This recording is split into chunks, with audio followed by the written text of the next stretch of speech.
Welcome to Bala cars. இப்போ நீங்கள் பார்க்க போகிற கார் எடுத்துட்டிங்கன்னா கியாவா சோல்டஸ் அப்படிங்கிற காரை பற்றி தான் பார்க்க போகிறோம். வாங்கி வீடியோக்குள்ளே போகலாம். அந்த கார் பார்த்தீங்கன்னா கியாவா சோல்டஸ் சிடி லைவ் அப்படின்னு இருக்காங்க. மாடல் பார்த்தீங்கன்னா 2022, ரெஜிஸ்டர் பார்த்தீங்கன்னா 2023 தான் ரெஜிஸ்டர் பண்ணிருக்கு. இதோட வேரியன்ட் பார்த்தீங்கன்னா 1.5 சிடிஇ ப்ளஸ் ஆட்டோமேட்டிக் வண்டி தான் அப்படின்னு இருக்காங்க. ஓனர் பார்த்தீங்கன்னா ஒரு ஓனர் இருக்காங்க. இது ஒரு டீசல் வண்டி தான். கிலோமீட்டர் பார்த்தீங்கன்னா 61,700 கிலோமீட்டர் ரன்னிங் ஆயிருக்கு. கம்பெனி சர்வீஸ் கடோட வண்டி இருக்காங்க. இன்சூரன்ஸ்னு பார்த்தீங்கன்னா 21/12/2025 வரைக்கும் இன்சூரன்ஸ் எடுத்து வச்சிருக்காங்க. காரோட ஐடி வேல்யூ பார்த்தீங்கன்னா 14,13,930 ரூபா ஐடி வேல்யூ மட்டும் வரும்ருக்காங்க. அந்த காரோட ப்ரைஸ் என்ன சொல்கிறாங்கன்னா 17,75,000 சொல்கிறாங்க. ரேட்டு குறைக்கணும்னு சொல்லியிருக்காங்க. குறைச்சி பேசி இந்த காரை பைப்பிங் வந்துருக்காங்க. ஏசி வந்துடும், power sharing, power window, ABSC, air bag வந்துடும், ரிமோட் லாக் வந்துடும், சீட் கவர்லாம் மாதிரியான நீங்கள் தான் போட்டிருக்கு.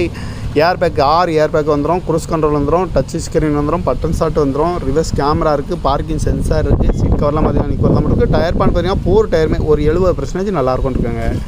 கார் பார்க்கணும் இடம் பார்த்தீங்கன்னா தர்சன் கார் ஈரோடு அப்படிங்கிற இடத்துல தான் அந்த கார் பார்க்க முடியும். TN 86H5427 அப்படிங்கிற நம்பரில் தான் அந்த கார் இருக்குது அப்படின்னு இருக்காங்க. காரோட ப்ரைஸ் என்ன சொல்கிறாங்கன்னா 17,75,000 சொல்கிறாங்க. ரேட்டு குறைக்கணும்னு சொல்லியிருக்காங்க. குறைச்சி பேசி இந்த கார் பைப்பிங்